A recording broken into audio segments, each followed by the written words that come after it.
If there's one thing everyone knows about Singapore, it's the country's crazy strict laws. For example, you can be fined $150 if you don't flush a public toilet.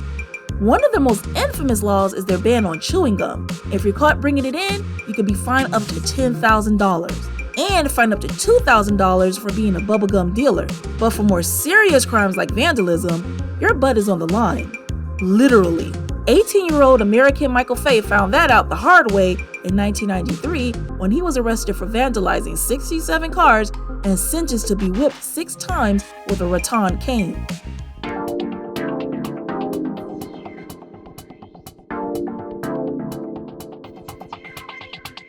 In 1993, the Singaporean police were battling the biggest crime wave they had in years. In a 6-month period, 67 cars had been vandalized. These thugs really went out of their way because most of the cars were damaged with hot tar, paint removers, spray paint, and had bricks thrown through the windows. One unfortunate man had his car vandalized 6 times. It wasn't until October 6, 1993 that the police finally got a break in the case. The police pulled over 17-year-old Shi Chi-ho, who was driving his father's Mercedes without a license. It's not clear why the police decided that Ho knew what was going on, but after 7 hours of interrogation, the Hong Kong team named 5 students that he claimed were responsible for the vandalism. Despite 5 teenagers being named, the one that received the most attention was Michael Fay. Michael Fay moved to Singapore from Ohio to live full-time with his mother Randy and his stepfather Marco Chan in 1992. The police didn't want to take any chances with these dangerous criminals, so the police deployed the SWAT team to the Singapore American School where all of the accused attended. The 5 teens were quickly separated and driven away in 3 different police vans to be questioned. That same day, police raided Michael's parents' apartment. The entire apartment was ransacked, and they found evidence that pointed directly to Michael for a multitude of crimes. The evidence? Several road signs and 5 stolen Singapore flags. And they found one of the most illegal things anyone in Singapore could have: chewing gum. When the police asked Michael if he was selling gum, Michael responded, "Sir, I don't sell, I just chew it." Vandalism aside, having illegal chewing gum was not a good look for the 18-year-old. He spent 9 days in custody before eventually signing a confession statement. Michael would later retract that statement and said that he only signed it because he was beaten by the police. While Michael admitted to stealing some street signs, he claimed that he didn't have anything to do with the vandalism. Let's be real, everyone knew that Michael was going to be found guilty.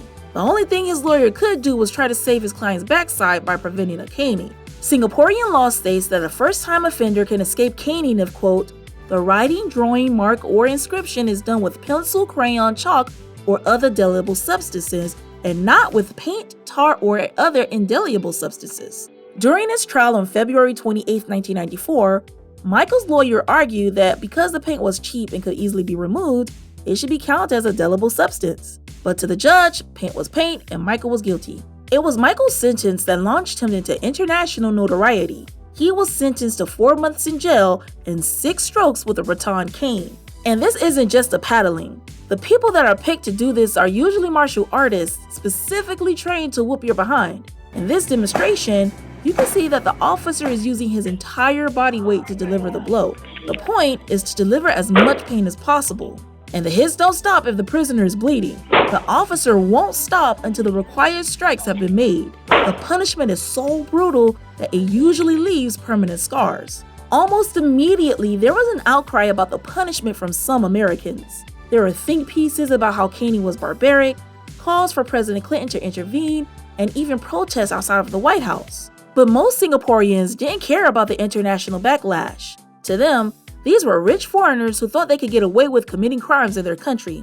Shi Chi-ho's parents were famous actors from Hong Kong, 2 of the teenagers' parents were diplomats, the other American student's father was an aerospace executive, and Michael Fay's stepdad was the head executive for the Singaporean branch of FedEx. Michael's mother described him as a very active and typical American teenager.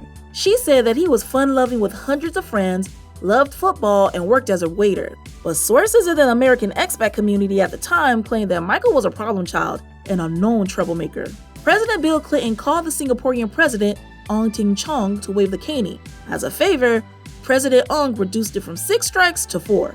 U.S. Ambassador Ralph Boyce said, "We see a large discrepancy between the offense and the punishment. The cars were not permanently damaged. The paint was removed with thinner.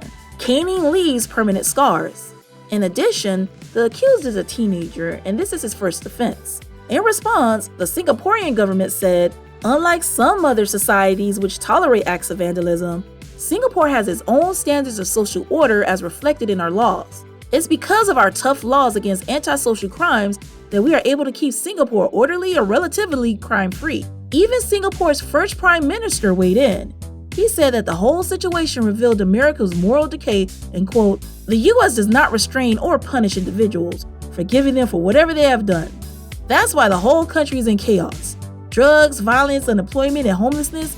The American society is the richest and most prosperous in the world, but it's hardly safe and peaceful.